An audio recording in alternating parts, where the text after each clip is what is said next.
தமிழ் வார இதழில் ஒரு நல்ல எழுத்தாளர் தமிழருவி மணியன் அப்படிங்கிறவர் ஒரு ஆங்கில கவிதையை மொழிபெயர்த்து எழுதியிருந்தார்.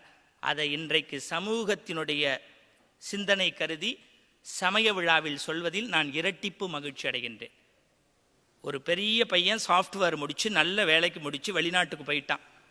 73 வயசு அவன் அம்மாவுக்கு. அவன் வந்துருவான்னே எதிர்பார்த்தா வரலை. மாமிக்கு ஹார்ட் அட்டாக் வந்துடுத்து.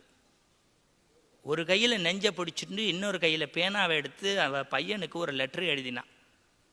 மகனே, நீ பிறந்த அன்று வீட்டின் கொல்லைப்புறத்தில் ஒரு தென்னையை நட்டு வைத்தேன்.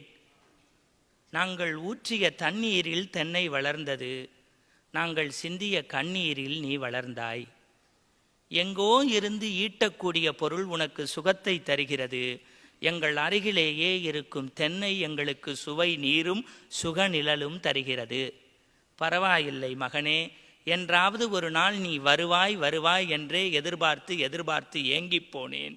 இன்று எங்கள் உடல் முழுக்க ஈமொய்த்த செய்தி உன்னை வந்து சேர்ந்தது. அப்போது கூட நீ இமெயிலில் தான் மூழ்கிக் கொண்டிருக்கிறாய்.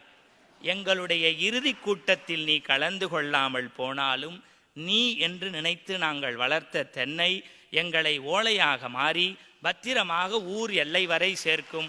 அழாதே, இப்படிக்கு அம்மா. அதை படிச்சுட்டு என் பங்குக்கு நான் 2 வார்த்தை சேர்த்தேன். அப்படியே அவசர விசா கிடைத்து வந்தாலும் ஈம காரியங்களை 3 நாளைக்கு மேல் செய்யாதே. தொடர்ந்து தலைகுளித்தால் 4வது நாள் உனக்கு ஜலதோஷம் வந்துவிடும். மாத்திரை கொடுப்பதற்கு அம்மா மயான பூமியில் சாம்பலாய் இருப்பேன். இது சத்தியம். இந்த நிகழ்வை பார்க்கின்றவர்கள் இனியேனும் நீங்கள் வாழ்க்கையில் டாக்டராக இருக்கலாம், இன்ஜினியராக இருக்கலாம், வக்கீலாக இருக்கலாம், கலெக்டராக இருக்கலாம், எனக்கு அதை பற்றி கவலை இல்லை.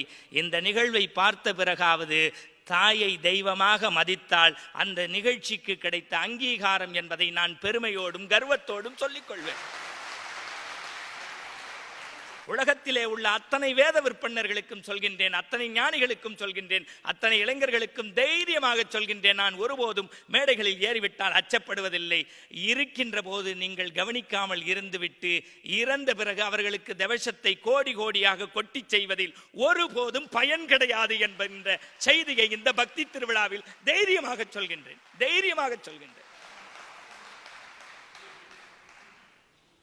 நான் சொல்லவில்லை, நபிகள் நாயகம் சொல்கின்றார். என் தாயினுடைய திருவடிதான் எனக்கு சொர்க்கம் என்று சொல்கிறார்.